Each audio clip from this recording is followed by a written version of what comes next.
Assalamualaikum warahmatullahi wabarakatuh. Saya Nopal, mahasiswa Universitas Bhayangkara, Ubarajaya, Jakarta, dengan nomor NPM 2025 1011 5115. Perkenalkan, terlebih dahulu saya akan menjelaskan materi terkait pengantar hukum Indonesia pertemuan ke-1, ke-2, dan ke-3. Beberapa penjelasan dari saya. Pertama, terkait pengertian hukum. Secara etimologis, hukum dalam bahasa Inggris disebut law, dalam bahasa Belanda dan Jerman disebut Recht. Istilah Recht berasal dari bahasa Latin, yaitu rectum, berarti tuntunan atau bimbingan, perintah atau pemerintahan. Dalam bahasa Romawi, rectum adalah Recht, berarti raja atau perintah raja. Istilah law berasal dari bahasa Latin, yaitu lex, atau dari kata licere yang berarti mengumpulkan atau mengundang orang-orang untuk diberi perintah. Lex juga dari istilah legi, berarti peraturan atau undang-undang yang disebut dan disahkan oleh penguasa yang berwenang, sehingga istilah law atau bahasa Inggris lex atau legi bahasa Latin. Wet bahasa Belanda, selain berarti hukum juga berarti undang-undang. Istilah hukum dalam bahasa Latin juga disebut lus, dari kata iubere, artinya mengatur atau memerintahkan atau hukum. Perkataan mengatur dan memerintah bersumber pada kekuasaan negara atau pemerintah. Istilah lus atau hukum sangat erat dengan tujuan hukum, yaitu keadilan atau justitia atau justisia, adalah dewi keadilan bangsa Yunani dan Romawi yang saat ini menjadi lambang keadilan atau lambang penegakan hukum. Pengertian hukum, Van Apeldoorn menyatakan bahwa definisi hukum sangat sulit untuk dibuat karena tidak mungkin untuk mengadakannya sesuai dengan kenyataan. Oleh sebab itu, orang tidak mungkin membuat suatu definisi yang sebenarnya tentang hukum. Dari berbagai sudut pandang terhadap hukum tersebut, jelas terdapat satu ciri yang tetap, bahwa hukum merupakan suatu organ peraturan yang abstrak dan merupakan suatu proses sosial untuk mengatur suatu tertib hukum dan mengatur kepentingan manusia. Pengertian hukum menurut Utrecht, hukum sebagai kaidah atau norma adalah himpunan petunjuk hidup yang berisi perintah dan larangan yang mengatur tata tertib dalam suatu masyarakat yang seharusnya ditaati oleh anggota masyarakat yang bersangkutan, di mana pelanggaran terhadap petunjuk hidup tersebut dapat menimbulkan tindakan oleh pemerintah atau pengurus masyarakat. Di sini menurut Satcipto Raharjo, hukum adalah karya manusia berupa norma-norma yang berisikan petunjuk tingkah laku. Hukum merupakan pencerminan dari kehendak manusia tentang bagaimana seharusnya masyarakat dibina dan kemana harus diarahkan. Oleh karena itu, hukum mengandung rekaman dari ide-ide yang dipilih oleh masyarakat tempat hukum diciptakan, di mana ide-ide tersebut berupa ide mengenai keadilan. Menurut Sudikmo Metrokusumo, hukum adalah kaidah yang merupakan ketentuan atau pedoman tentang apa yang seyogyanya atau seharusnya dilakukan. Pada hakikatnya, kaidah hukum merupakan perumusan pendapat atau pandangan tentang bagaimana seharusnya atau seyogyanya seorang bertingkah laku dalam kehidupan masyarakat. Pengertian tata hukum. Istilah tata hukum dalam bahasa Belanda disebut rechtsorde, yaitu susunan hukum. Susunan hukum adalah susunan hukum yang terdiri atas aturan-aturan hukum yang tertata sedemikian rupa sehingga orang mudah menemukannya bila suatu ketika ia membutuhkannya untuk menyelesaikan peristiwa hukum yang terjadi dalam masyarakat yang berlangsung selama ada pergaulan hidup manusia berkembang. Tata hukum atau rechtsorde adalah susunan hukum yaitu memberikan tempat yang sebenarnya kepada hukum. Yang dimaksud memberikan tempat sebenarnya yaitu menyusun dengan baik dan tertib aturan-aturan hukum dalam pergaulan hidup, agar ketentuan yang berlaku dengan mudah dapat diketahui dan digunakan untuk menyelesaikan setiap terjadinya peristiwa hukum.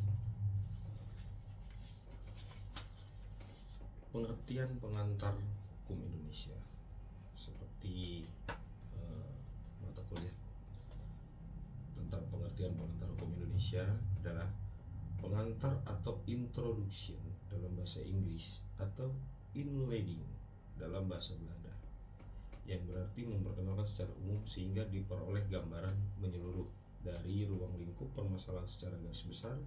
Dengan kata lain bahwa pengantar bersifat meluas tetapi tidak mendalam, sehingga dapat dikatakan bahwa terhadap istilah pengantar merupakan suatu hal yang hanya mengantarkan atau memperkenalkan suatu hal secara umum. Pengantar hukum Indonesia sebelumnya dikenal dengan nama Pengantar Tata Hukum Indonesia, yang digunakan sampai dengan tahun 1993, yang kemudian mengalami perubahan dengan menghilangkan kata tata sehingga menjadi Pengantar Hukum Indonesia. Seperti saat ini mata kuliah yang ada saat ini adalah Pengantar Hukum Indonesia, yang materinya berisi tentang hukum positif Indonesia. Subjek dan objek pengantar hukum Indonesia adalah pengantar hukum Indonesia merupakan mata kuliah yang tidak bisa ditinggalkan oleh seseorang yang ingin mempelajari keseluruhan hukum positif di Indonesia. Dalam studi di perguruan tinggi untuk mendapatkan gelar sarjana hukum, pengantar hukum Indonesia merupakan mata kuliah dasar atau basic LIRFAC yang dan persyaratan bagi mahasiswa sebelum mempelajari cabang-cabang ilmu hukum yang lebih luas dan lebih khusus.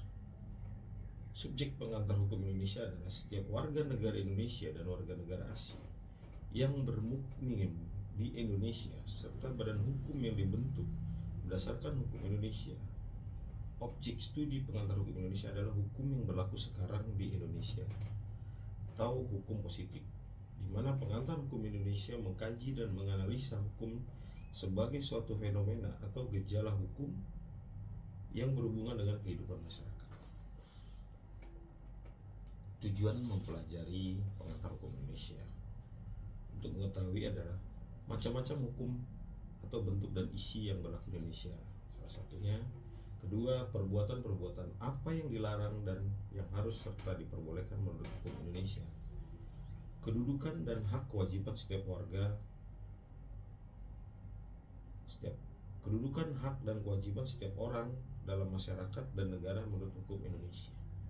Macam-macam lembaga atau institusi pembentuk atau pembuat dan pelaksana atau penegak hukum menurut hukum Indonesia. Prosedur hukum, acara peradilan dan birokrasi hukum atau pemerintah apabila menghadapi masalah hukum dengan setiap orang dan para pelaksana hukum Indonesia.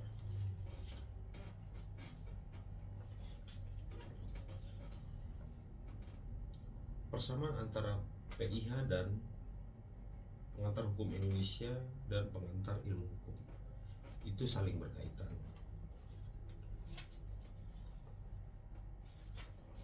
Perbedaannya adalah pengantar hukum Indonesia dan pengantar ilmu hukum sama-sama merupakan kuliah persyaratan. Pengantar atau sebagai mata kuliah dasar basic LIRFAC untuk studi lanjut tentang hukum cabang hukum positif. Pengantar hukum Indonesia dan pengantar ilmu hukum merupakan dasar bagi yang ingin mempelajari ilmu hukum secara luas. Pengantar hukum Indonesia dan pengantar ilmu hukum merupakan dasar bagi yang ingin mempelajari ilmu hukum secara luas. Objek studi pengantar hukum Indonesia dan pengantar ilmu hukum adalah hukum yang memperkenalkan konsep dasar, pengertian hukum, generalisasi tentang hukum, dan teori hukum positif, dogmatik hukum yang secara umum dapat diaplikasikan. Pengantar hukum Indonesia dan pengantar ilmu hukum sebagai suatu kerangka menyeluruh yang dapat dilihat dari sudut pandang tertentu sehingga orang dapat memperoleh suatu pemahaman yang umum dan lengkap tentang hukum. hubungan antara PHI dan PIH, pengantar hukum Indonesia dan pengantar ilmu hukum, merupakan dua mata kuliah yang memiliki hubungan yang erat, yang mengantarkan setiap orang yang mempelajarinya pada suatu kesimpulan bahwa pengantar hukum Indonesia secara khusus mempelajari hukum yang sedang berlaku pada saat ini, khususnya di Indonesia. Di sisi lain, pengantar ilmu hukum mempelajari hukum secara luas dan komprehensif. Hubungan antara pengantar hukum Indonesia dan pengantar ilmu hukum adalah kedua ilmu tersebut merupakan mata kuliah dasar keahlian yang akan mempelajari ilmu hukum, di mana pengantar ilmu hukum merupakan dasar sebelum mempelajari pengantar hukum Indonesia.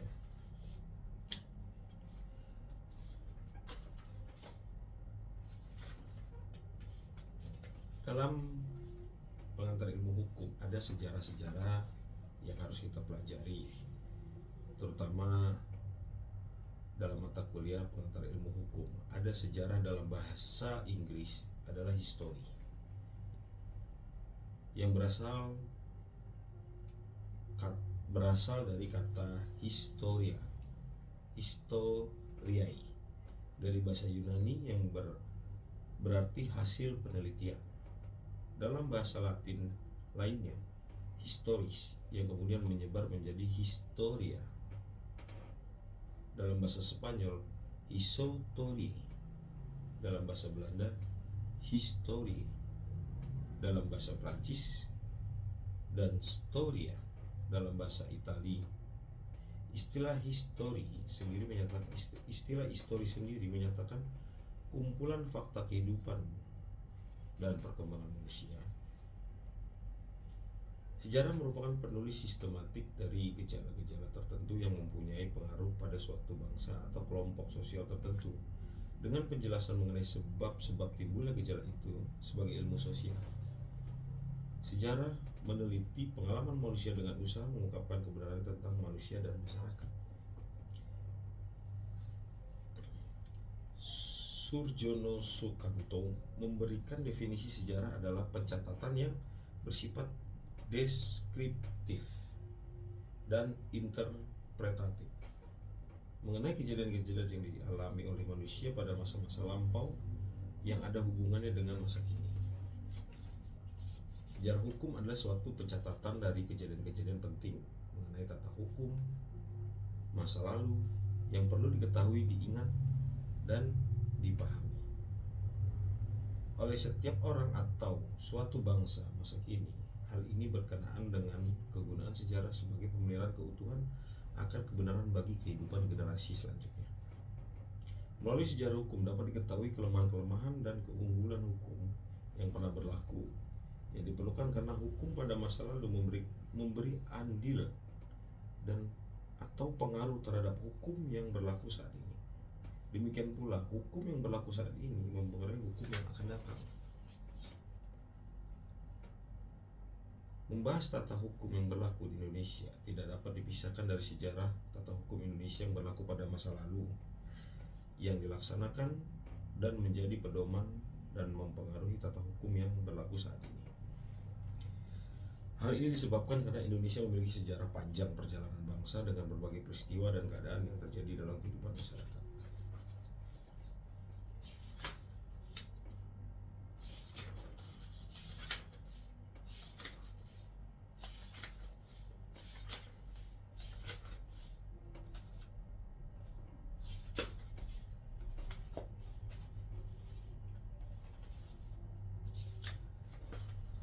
Pengertian sumber hukum. Pengertian sumber hukum menurut Kamus Besar Bahasa Indonesia terdapat beberapa arti, di antaranya tempat keluar air atau zat. Air, zat cair, asal di berbagai arti sebagai sesuatu baik yang berwujud maupun tidak berwujud yang digunakan untuk mencapai hasil. Sumber hukum dapat diartikan dasar berlakunya hukum. Dalam hal ini yang dipersoalkan adalah sebab hukum mengikat. Sumber hukum adalah segala sesuatu yang dapat menimbulkan atau hukum serta tempat ditemukannya aturan hukum.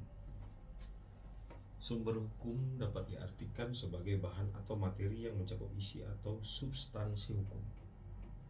Itu dibuat untuk dibentuk. Proses atau cara terbentuknya hukum dan bentuk atau wujud hukum itu menampakkan diri sehingga dapat dilihat, dirasakan atau diketahui.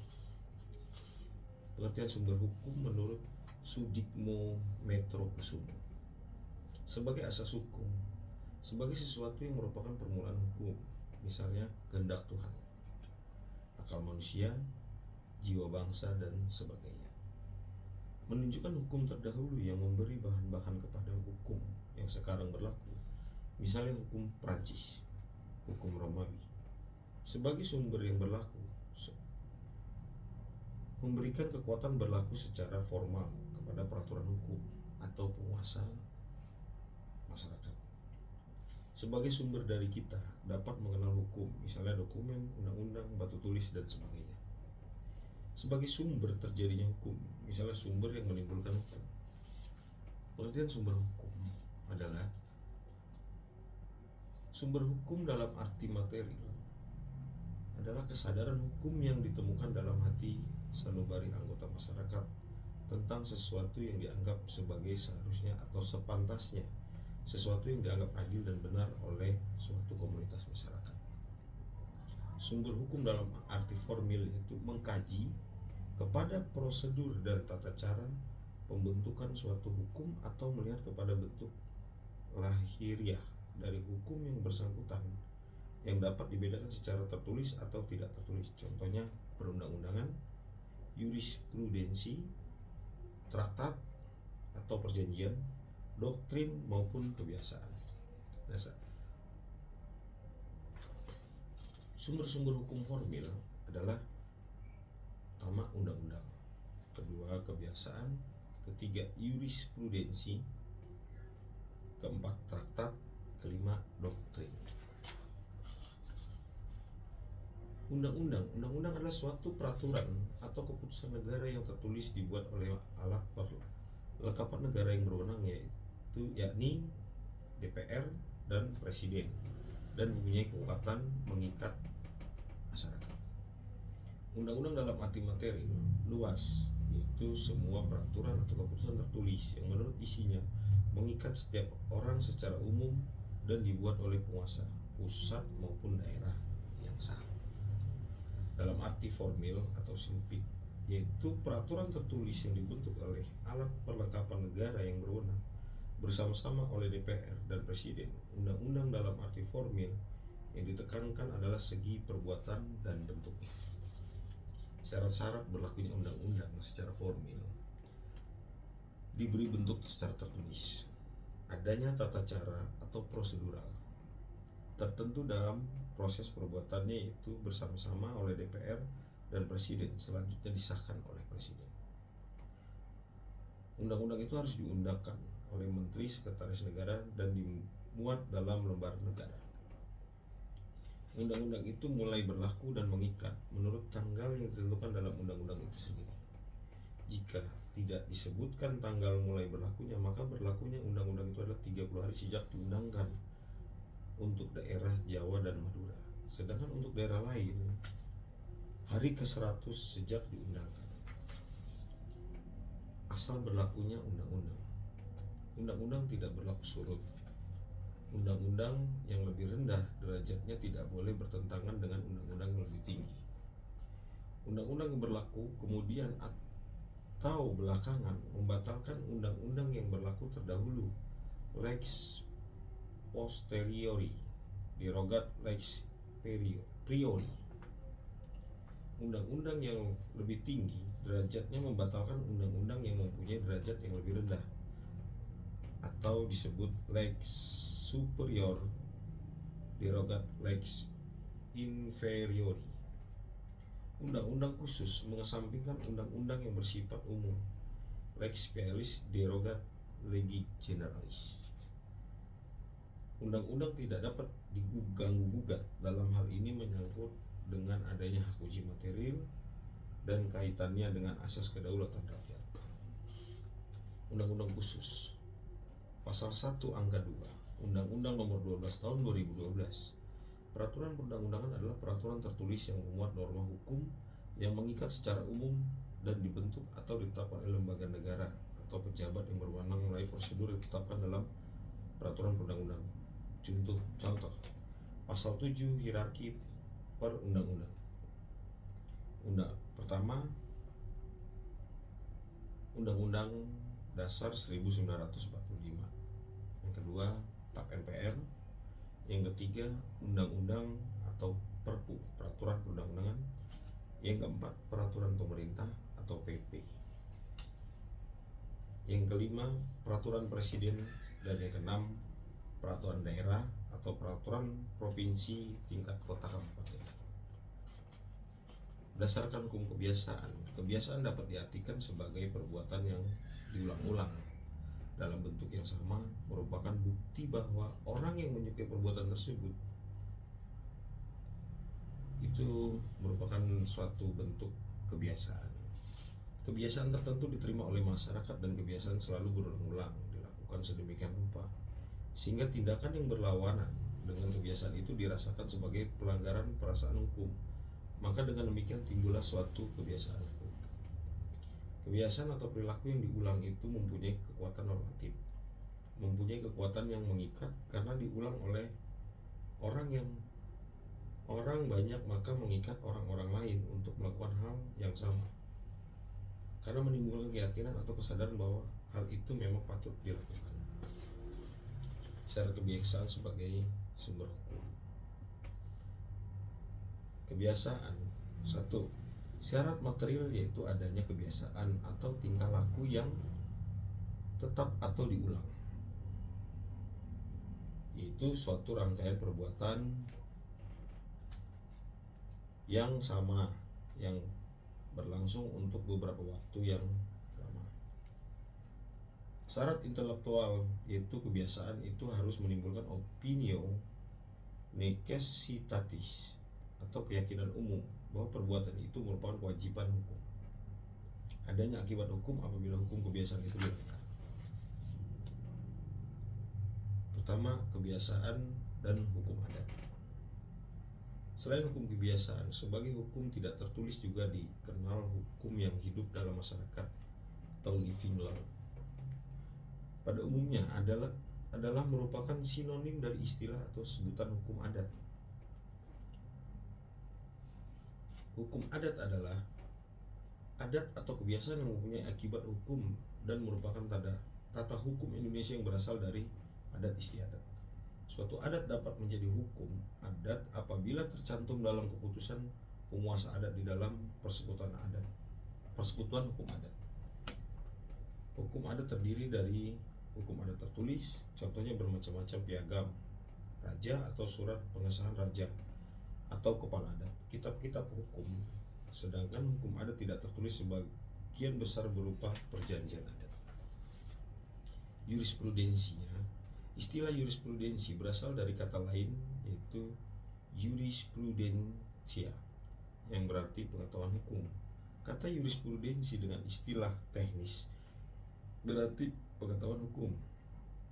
Indonesia sama dengan arti jurisprudensi dalam bahasa Belanda dan jurisprudensi dalam bahasa Prancis yaitu peradilan tetap atau hukum peradilan. Pengertian jurisprudensi dalam bahasa Indonesia adalah peradilan tetap atau hukum peradilan. Dalam bahasa Inggrisnya disebut dengan istilah case law atau judgment law atau hukum yang dibuat di pengadilan. Jurisprudensi adalah hukum yang terbentuk karena keputusan atau vonis hakim. Disebut jurisprudensi karena suatu keputusan hakim sebelum diikuti oleh hakim lain pada persoalan yang sama sehingga menjadi sumber hukum. Pertimbangan pengumuman jurisprudensi. Pertimbangan psikologis ini karena keputusan hakim mempunyai kekuasaan atau kekuatan hukum, terutama keputusan dari pengadilan tinggi dan Mahkamah Agung. Keputusan seorang hakim lebih tinggi dituruti karena hakim tersebut adalah pengawas atas pekerjaan hakim di bawahnya, sehingga hakim di bawahnya menghormati putusan tersebut. Pendapat yang sama antara keputusan hakim itu ada yang disebut standar arrest. Yang dimaksudkan adalah keputusan hakim yang secara tegas menjelaskan suatu persoalan yang menimbulkan keraguan-raguan. Dengan kata lain, hakim tersebut sependapat dengan apa yang telah diputuskan oleh hakim lainnya.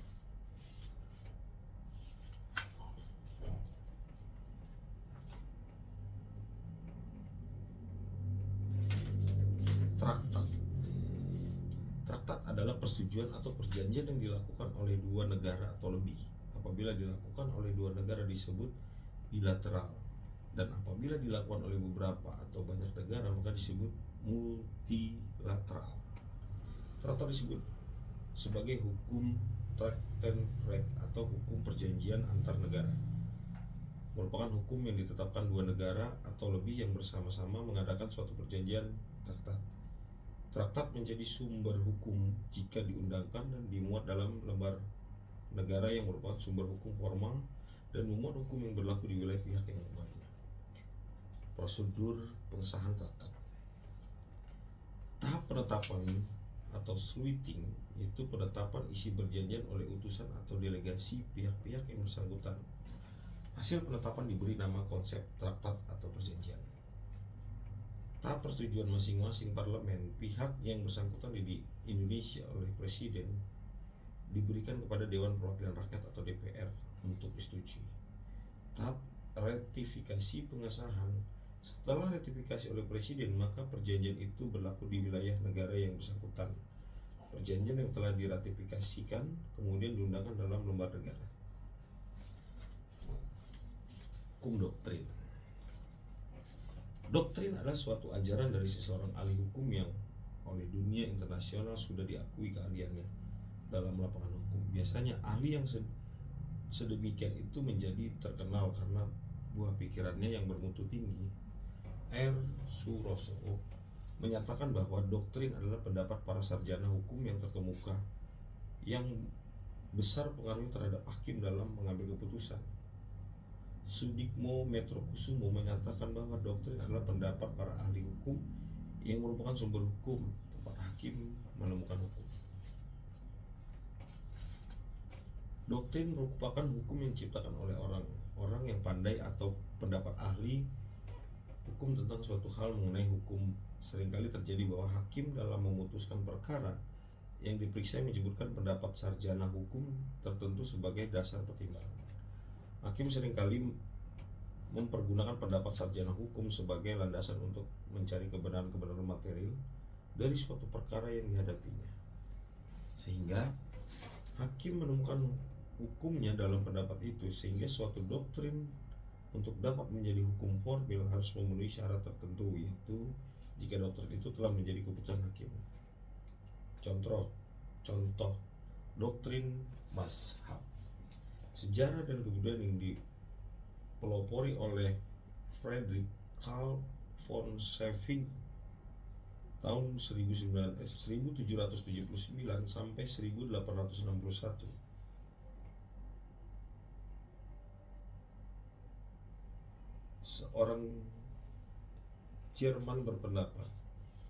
Salah seorang Jerman berpendapat bahwa hukum merupakan perwujudan dari kesadaran hukum masyarakat atau Volksgeist.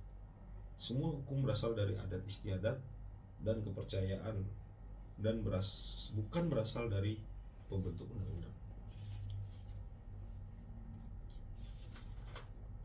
Jenis-jenis badan hukum.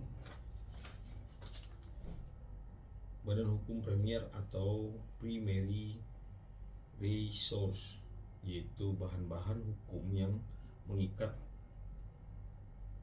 yaitu Undang-Undang Dasar 1945, TAP MPR, Undang-Undang Jurisprudensi dan Traktat.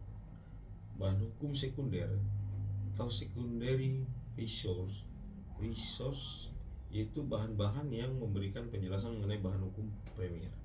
Terdiri dari literatur, hasil penelitian ilmiah, buku referensi, hasil karya ilmiah, para sarjana, jurnal atau artikel ilmiah, dan sejenisnya. Bahan hukum tersier atau tertiary resource yaitu bahan-bahan hukum yang memberikan petunjuk maupun penjelasan terhadap bahan hukum primer dan bahan hukum sekunder seperti kamus hukum, ensiklopedia. Terima kasih. Sedikit penjelasan tentang mata kuliah pengantar hukum Indonesia pertemuan ke-1 dan 2 serta pertemuan ke-3. Atas segala perhatiannya saya ucapkan terima kasih. Wassalamualaikum warahmatullahi wabarakatuh.